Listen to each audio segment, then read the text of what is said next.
Hi friends, இது ஒரு unboxing video. நான் ஒரு ஸ்பைஸ் மில் வாங்கியிருந்தேன். ஜி மார்க் அப்ளையன்ஸுன்னு சொல்லிட்டு ஒரு கடை டி நகரில் இருக்குது. அங்கேருந்து தான் வாங்கியிருக்கேன். இது வந்து ப்ரமோஷன் வீடியோ கிடையாது.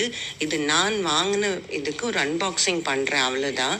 இதில் வந்து நமக்கு ஒரு மேனுவல் கொடுத்துருக்காங்க. அந்த மேனுவலில் எல்லா இன்ஸ்ட்ரக்ஷன்ஸும் இருக்குது. எப்படி வந்து இந்த மெஷினை யூஸ் பண்ணணும் அது படித்தாலே போதும். நம்மளுக்கு வந்து அந்த மெஷின் தாராளமாக யூஸ் பண்ணலாம். ஒரு பவர் கார்டு கொடுத்துருக்காங்க. இதுதான் வந்து ஸ்பைஸ் மில்லு. இதோட கெப்பாசிட்டி வந்து 400 கிராம்ஸ். ஆனால் நம்ம வந்து பொருள் போடுறது 200 to 250 கிராம்ஸ் தான். ஏன்னா அந்த கிரைண்ட் பண்ணுறதுக்கு ஸ்பேஸ் வேணும்னு சொன்னாங்க.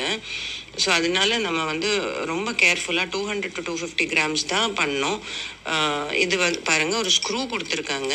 இது வந்து சேஃப்டிக்காக கொடுத்துருக்காங்க. அவங்க என்ன சொன்னாங்கன்னா, இதோட மோட்டர் வந்து ரொம்ப பவர்ஃபுல்லாக, அப்புறம் அதுவும் இல்லாமல் இந்த பிளேட் ரொட்டேஷன் வந்து ரொம்ப ஸ்பீடாக ரொட்டேட் ஆகுமா. அது நம்ம வந்து மிக்சியில் எப்படி கை வச்சு லிட்டு பிடிக்கிறீங்களோ அந்த மாதிரி இதில் வந்து நம்ம பண்ண முடியாது. ஏன்னா இதோட பவர் ரொம்ப ஜாஸ்தி. அதுதான் சொன்னாங்க. இதில் வந்து நம்ம மல்லி, மஞ்சள், காஞ்ச மிளகாய், அப்புறம் கோதுமை இதெல்லாமே வந்து பவுட்ரு பண்ணலாம்.